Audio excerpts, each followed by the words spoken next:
नमस्कार, मैं हूं नीलू। तो ईरान के परमाणु कार्यक्रम को लेकर एक बड़ी खबर सामने आ रही है और ये खबर चौंकाने वाली है और चौकन्ना करने वाली है, खासतौर पर इजराइल और अमेरिका के लिए। बताया जा रहा है कि ईरान ने इतने यूरेनियम जमा कर लिए हैं कि 10 परमाणु बम वो बना सकता है। अब इसमें कितनी सच्चाई है, बातचीत करने के लिए मयंक मेरे साथ है। मयंक, जो ये खबर आ रही है, आखिर इस खबर का सोर्स कहाँ है? किस हिसाब से ये खबर बताई जा रही है कि 10 परमाणु क्षमता वाली यूरेनियम का वहां पर भंडारण कर लिया गया है? क्या है पूरी खबर, जरा विस्तार से बताइए। देखिए, आईएईए जो है, इंटरनेशनल एटॉमिक एनर्जी एजेंसी जो है, इसकी तरफ से एक सर्वे हुआ। सर्वे के बाद इनकी एक रिपोर्ट सामने आई है जिसमें ईरान के परमाणु कार्यक्रम को लेकर बहुत बड़े दावे किए गए हैं। जिसके बाद अब ये कहा जा रहा है, कुछ लोग ये भी कह रहे हैं कि अब ईरान जो है वो मिडिल ईस्ट का एक परमाणु ताकत ऑलरेडी बन चुका है। देखिए, इस रिपोर्ट की हम आपको बड़ी बात बताएं। इस रिपोर्ट में, आईए की रिपोर्ट में कहा गया है कि ईरान के पास अब 60% तक एनरिच्ड यूरेनियम जो है उसका भंडार 408.6 किलोग्राम का यूरेनियम, एनरिच्ड यूरेनियम ईरान के पास मौजूद है, जो 90% हथियार ग्रेड बनाने के स्तर से सिर्फ कुछ ही, मतलब एक आधी स्टेप पीछे है। और ये 9 करीब परमाणु बम बनाने की क्षमता रखता है। और ये भी कहा गया है कि ये जो यूरेनियम जो है स्टॉक जो ईरान के पास है, ये अगर फरवरी की बात की जाए तो ये 274.8 किलोग्राम था और वो अब बढ़ के अब करीब 133.8 133.8 केजी ये पिछले 3 महीने में बढ़ गया है। देखिए, हम अपने पिछले वीडियो में लगातार बता रहे थे कि जिस तरह से अमेरिका से धमकियां मिल रही हैं, इजराइल से धमकियां मिल रही हैं, उसके बाद ईरान ने अपना न्यूक्लियर प्रोग्राम तेजी से आगे बढ़ाना शुरू किया है।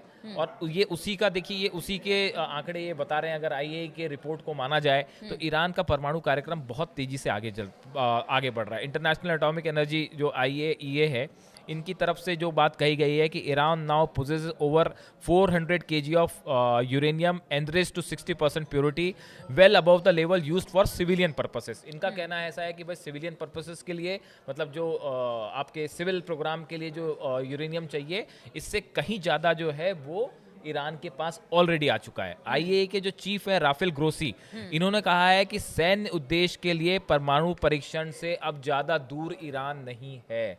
आईएए चीफ का ये बयान है कि ईरान अब जब चाहे तब परमाणु परीक्षण कर सकता है। और वो इस स्थिति में आ गया है कि कभी भी अपने आप को न्यूक्लियर, हमने पिछले भी अपने वीडियोस में इस तरह की बात की थी कि सोशल मीडिया में कई एक्सपर्ट्स जो हैं वो ईरान के एक्सपर्ट्स जो हैं वो इस तरह की बात बताते हैं कि ईरान जो है वो ऑलरेडी न्यूक्लियर कैपेबिलिटी हासिल कर चुका है। बिल्कुल, हमने कई बार इसका जिक्र भी किया है और गाय बगाए इस तरह की खबर भी आती रही है। अब देखिए, इसको लेके अमेरिका की तरफ से जो रिएक्शन आया है, जो व्हाइट हाउस की कैरोलिन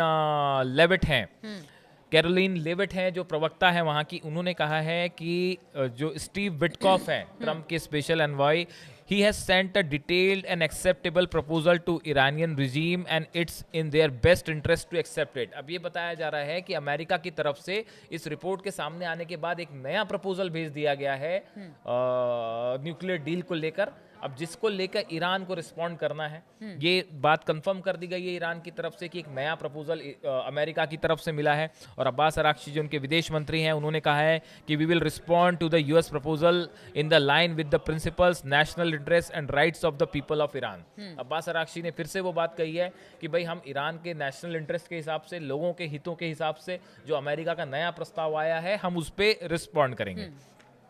अब देखिए, इस पूरे मैटर में जो ओमान के विदेश मंत्री हैं बदर अल बुसैदी, ये अभी एक छोटी सी यात्रा पे तेहरान गए थे और बताया जा रहा है कि अमेरिका का बड़ा मैसेज लेके गए। और अगला प्रपोजल जो 6th राउंड की अब बात होगी, ये कहाँ होगी, कैसे होगी, इस पे चर्चा हुई। अमेरिका की तरफ से जो नया प्रस्ताव आया है उस पे भी ये कहा जा रहा है कि वो शायद ओमान के थ्रू भेजा गया ईरान के पास। अब सवाल ये है कि क्या ईरान एनरिच्ड यूरेनियम, देखिए आईएईए की तरफ से कहा जा रहा है कि 400 किलो से ज़्यादा यूरेनियम ईरान के पास मौजूद है। अब क्या ईरान अपने इस राइट को छोड़ने के लिए तैयार होगा? ईरान की तरफ से ये साफ कर दिया गया है कि कोई भी समझौता तब तक स्वीकार नहीं होगा जब तक तेहरान पर ये सभी प्रतिबंध पूरी तरह से हटाए नहीं जाते, जो सैंक्शंस लगे वो हटाए नहीं जाते और देश के परमाणु कार्यक्रम को जारी रखने की अनुमति नहीं दी जाती। देखिए, ईरान अपने स्टैंड पे कायम है कि हमको सिविल पर्पसेस के लिए हम हथियार नहीं बना रहे, हम परमाणु बम नहीं बना रहे, लेकिन हमको सिविल पर्पसेस के लिए जो चाहिए प्रोग्राम चाहिए, हम उससे कतई समझौता नहीं करेंगे। हमारा जो एनरिच्ड यूरेनियम है इसको छोड़ने के लिए भी ईरान तैयार नहीं है। तो ऐसी स्थिति में अब अमेरिका एक प्रकार से सवाल यह है कि अमेरिका आगे कैसे डील करेगा। क्या अच्छा, एक बात और बताइए, चूंकि जो ईरान है वो अपनी बातों पर अड़ा हुआ है, अमेरिका भी अपनी बातों पर अड़ा हुआ है, बातचीत का दौर लगातार चल रहा है, लेकिन इस वक्त अगर पूरी दुनिया को हम देखें, जिस हालात से इस वक्त पूरी दुनिया और तमाम देश गुजर रही हैं, क्या उसमें ईरान को भी लगता है कि परमाणु शक्ति बनना हमारे आज की डिटरेंट जरूरत है? बिल्कुल बिल्कुल, ये इसी वजह से वो अपनी बातों पर बहुत अड़ीग है, जिस बहुत तरह से चीजें। बिल्कुल ठीक कहा आपने। बहुत सारे एक्सपर्ट से बताते हैं कि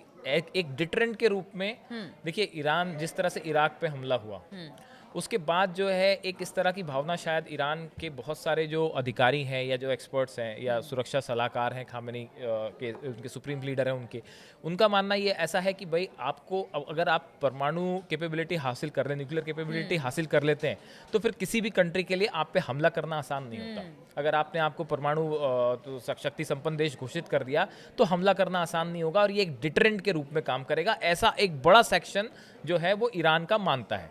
अब ऐसे में ये की जो नई रिपोर्ट आई है इसके मुताबिक तो अब मिडिल ईस्ट में ईरान जो है वो ऑलरेडी एक बिल्कुल एक स्टेप पे खड़ा हुआ है कि कभी भी जब चाहे वो एक अपने आप को एटॉमिक पावर घोषित कर सकता है। तो ऐसी स्थिति में अब टॉक्स का क्या होगा? क्या ईरान शर्तों पे राजी होगा? अमेरिका कैसे शर्तों पे राजी करेगा?